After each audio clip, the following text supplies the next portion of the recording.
এক গ্রামে একটি রাখাল ছেলে বাস করত। তার বাবা তাকে ভেড়াগুলোর যত্ন নিতে বলেছিল।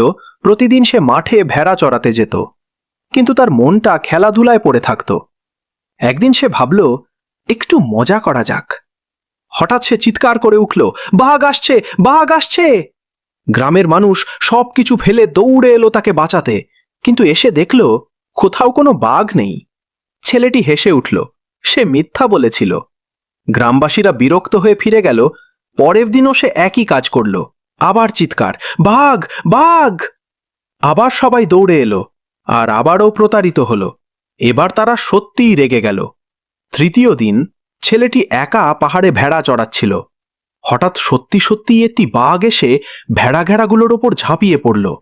সে প্রাণপণে চিৎকার করল, বাঁচাও, বাঘ, বাঘ! কিন্তু এবার কেউ এলো না। গ্রামবাসীরা ভাবল সে আবার মিথ্যা বলছে। শেষ পর্যন্ত সে তার প্রিয় ভেড়াগুলো হারালো, আর সে বুঝল মিথ্যার ফল কতটা কষ্টের হতে পারে। নীতিকথা: মিথ্যা বললে একসময় সত্য কথাও কেউ বিশ্বাস করে না।